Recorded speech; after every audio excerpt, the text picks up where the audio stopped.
Hi, it's Jessica Damaso with WTF Health. What's the future health?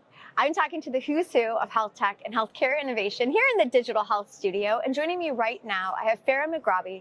She's a professor of Biomedical and Health Informatics at the Australian Institute of Health Innovation at Macquarie University. Farah, great to have you here. Lovely to be here, Jess. Thanks for having me. All right, so we get to chat about climate change and digital health, which to me is actually a new topic of conversation. So I'm very excited to get into this. And where I'd like to start with you is just getting smart on how digital health got mixed up into the climate change conversation, because that was a shock to me. So take us to the beginning of kind of where this, topic of conversation started, and help us understand digital health's role in climate change. Look, digital health has a very fundamental role in climate change. So when you're looking at healthcare as a sector, it contributes to 4.4% of emissions globally. If healthcare was a country, it would be the 5th largest emitter. Wow. So, we need to be doing something about this as people working in healthcare. And where digital health comes in is it's both part of the problem and it's part of the solution. Because it contributes to emissions because our systems consume energy. And we have a lot of waste with hardware, software, that we continually replace.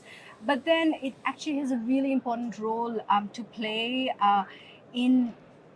as part of the solution, because we need to be, taking an evidence-based approach to monitoring the impact of the health system and doing something about it. I love it. And so the people who understand how you can use tools more effectively, like information tools, is us. So we're part of the solution as well. I love it. All right, let's talk a little bit more about that and unpack how we're becoming part of this solution.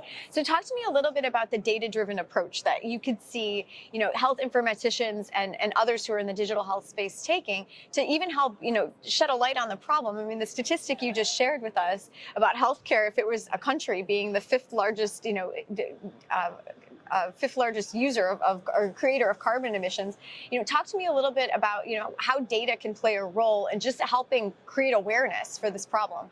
Yeah, I mean, and it's kind of like at a really simple level. So if I was a hospital and I wanted to sort of monitor my emissions to the environment, well, I want data about that, right? I want to be collecting data about my energy consumption. I want to be collecting data about the waste I have from all of the services that I'm providing.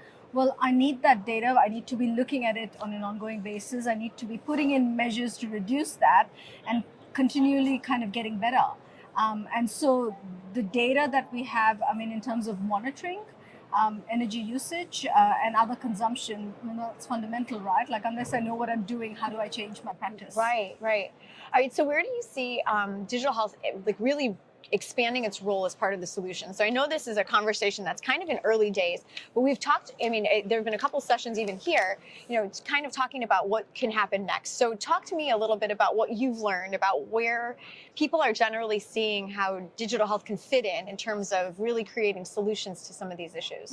So, we already talked about sort of just monitoring and reducing carbon footprint, but then also in the delivery of services, right? So if I'm going to reduce the amount of travel for my patients and I can give them options that they don't have to come into the clinic all the time, then that's also going to reduce. So that's quite a simple way of reducing carbon footprint of healthcare, reduce travel where it's appropriate. I also love the idea where, you could possibly offer patients the green option. So when you pull up Uber to order a cab, you can order a green cab. So can my doctor offer me a few options in terms of the services I could have that are equally effective but green? Well, as a consumer, I would want to choose that. I love that. Yeah. So, and the other kind of area is also looking specifically at, the climate is changing sort of every day. We need to we're going to see more, hopefully not very kind of severe things happen, but we're going to be seeing more and more vector-borne diseases. Well, we need to be monitoring for those. We need to be detecting them ahead of time so we can act. And again, that's where we need data about these things.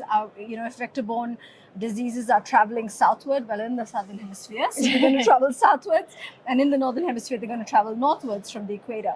Well, you want to be sensing these ahead of time so you can act. Another issue that we have, particularly here in Australia and increasingly, I think, around the world, is with fires and smoke, right? So if I was an asthmatic person, well, it would be really useful for me to have monitoring of the air quality, monitoring of my preferences, so then I could decide when it was safe for me to go out, for instance. I think that's it. Yeah, that's an increasingly, I think, valid concern. I mean, there have been a lot of wildfires even in North America that have caused a lot of distress for large populations of people, and particularly this year, New York City. So, Farah, as far as the digital health community, what can we do, to help create more, I guess, more champions for climate change within us? I love the things that you've suggested, and even just positioning, virtual care as a green option. I think that's really smart. But is there anything else that you think that we can do within the digital health community to help further our connection to, helping with climate change and doing our bit to kind of lead the way in healthcare? Look, I think we need action at multiple levels right across the board. And that's kind of how we got involved in this in the first place. I'm a safety researcher. I know nothing about climate change. Yes, you do. You're keeping us safe from everything. But the thing is that, this is the biggest public health crisis kind of coming our way. And as people who are designing healthcare and designing tools, well, we talk a lot about our tools being safe and secure, but I think we need to add another S to that, and that's sustainable. So all of the digital health tools that we're putting in today in terms of designing services for care delivery, well, we need to make sure that they are safe, secure, and sustainable. And that's essentially how I personally got involved in this, because I thought, well, it's my community. We're not thinking about this, but yet at the same time, we're designing healthcare and around the tools that we have.